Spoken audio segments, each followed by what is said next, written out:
E duas votações polarizam a agenda da Câmara dos Deputados na próxima semana. A que interessa ao governo, do projeto de isenção do imposto de renda, tem espaço garantido na pauta. A do projeto de anistia, que é defendido pela oposição, segue indefinido pela dificuldade de consenso. O relator Paulinho da Força tenta convencer as bancadas, da esquerda à direita. As reuniões com os partidos devem avançar até a quarta-feira. No Centrão, a orientação é de cautela. As lideranças admitem que o texto sobre a redução de penas ainda não está pronto para o plenário. Acredito que está criando o consenso necessário. Não é uma tarefa fácil você reunir do PT ao PL e depois estar ali no centro para que a gente possa garantir a votação do projeto. Não adianta a gente colocar em plenário e não ter a maioria. Eu defendo a redução de penas. O projeto, que agora é chamado de PL da dosimetria pelo relator, tem poucas chances de ser aceito pelos apoiadores do ex-presidente Jair Bolsonaro, que querem forçar a aprovação da anistia. Não há possibilidade alguma de aceitarmos esse tal de PL da dosimetria, totalmente inconstitucional.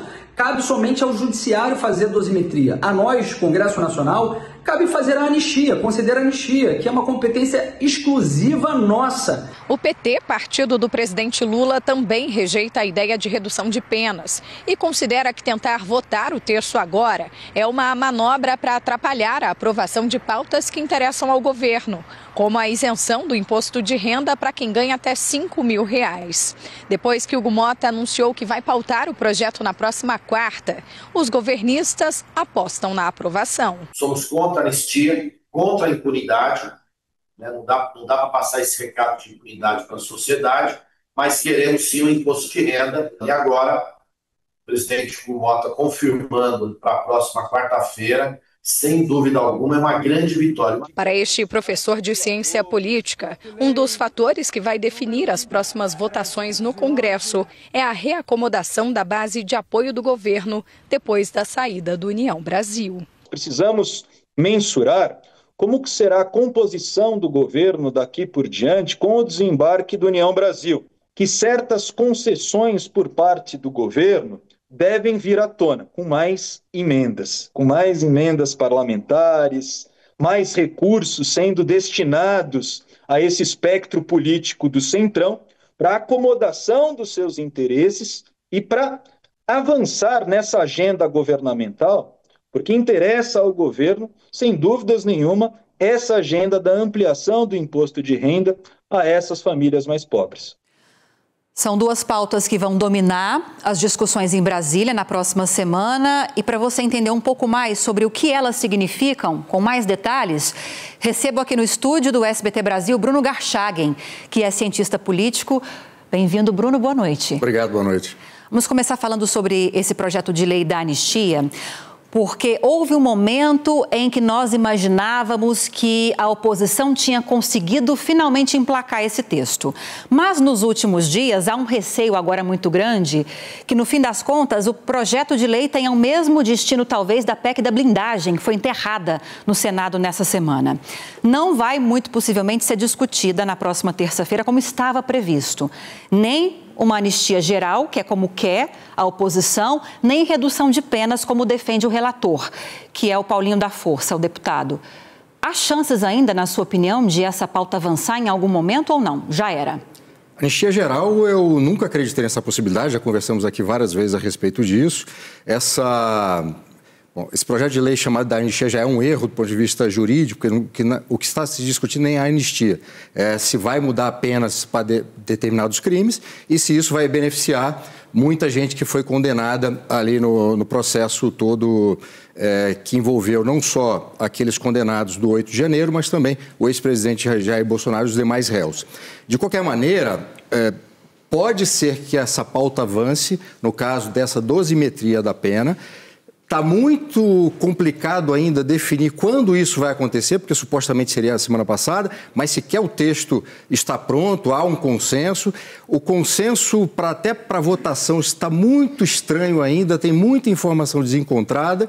Então, há um risco desse projeto desidratar ao longo do tempo. Isso vai depender de um monte de fator, inclusive externo, porque a PEC da blindagem, que era um projeto, aliás, horroroso, terrível do ponto de vista jurídico, e ia beneficiar muito criminoso, se esperava que fosse pelo menos votado e aquilo foi enterrado de antemão em razão de não só um levante popular, de parte da sociedade pelo menos, mas em razão também de uma articulação política de muita gente dentro do Congresso não queria que aquilo avançasse. E houve muito desgaste ao longo dessa semana quando o próprio relator Paulinho da Força, desse projeto de lei da anistia, durante uma entrevista, chegou a atrelar esse projeto de lei da anistia ao projeto de lei que trata da ampliação da faixa de isenção do imposto de renda, que é um projeto que chegou ao Congresso, mas que foi elaborado pelo governo federal. Ele chegou a dizer o seguinte: olha, se a anistia não for discutida na próxima terça, o que muito provavelmente não deve acontecer, como a gente está conversando, na quarta é possível que nem a isenção do imposto de renda, a ampliação, avance também. Houve reação até do presidente da Câmara dos Deputados que falou que não. Uma pauta não está atrelada à outra. A discussão da ampliação da isenção do imposto de renda está muito madura e vai acontecer na próxima quarta-feira. É um projeto com um apelo popular muito grande, esse da ampliação da faixa de isenção. Ainda que haja essa tentativa de barrar o projeto de lei da anistia pelo governo, pelos governistas, alguém vai ter coragem de ir contra esse texto, na sua opinião? Eu acho muito difícil, por exemplo, pode ter um ou outro, né? Mas a ponto de barrar para a semana que vem. Desgaste, inclusive, né? Exato. Inclusive, essa reação que teve em razão dessa entrevista, desse trecho da entrevista do deputado, já foi uma clara manifestação de prioridade por parte, pelo menos, da presidência do Congresso, Senado e Câmara, de que eles estão alinhados pela votação desse projeto que amplia a isenção da faixa do imposto de renda e contra esse projeto de lei que vai restabelecer dosimetria para determinadas penas, né? Agora, o grande problema, Lívia, desse projeto que vai avançar, que vai à votação na semana que vem, da isenção parcial do imposto de renda, é que obviamente que todo mundo que vai ser beneficiado, isso é uma coisa boa. Só que cria uma discussão também que é o seguinte: por que não se mudou, não se avançou além disso? Porque é muito cruel, porque a partir do momento que você rompe essa faixa, você é altamente tributado. E tem as faixas para tributação são poucas, né? São 3 praticamente. Então, há também por parte do governo o seguinte recado: o governo está altamente interessado em tributar, em elevar a arrecadação, em transferir essa conta para as pessoas que ganham mais, né? Então, esse projeto deve ser visto também de uma forma muito mais adequada, porque o simples fato dele beneficiar muita gente, o que é importante, vai trazer um custo para parte da população que hoje já paga e paga muito. E dentro desse projeto também tem um dos artigos que é a tributação de dividendos, que hoje os empresários usam para ter uma remuneração.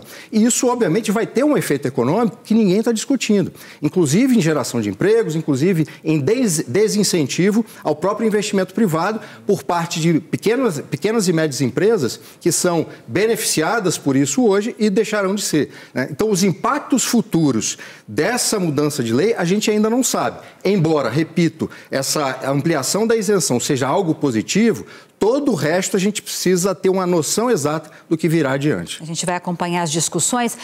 SBT News, o maior canal de notícias do YouTube.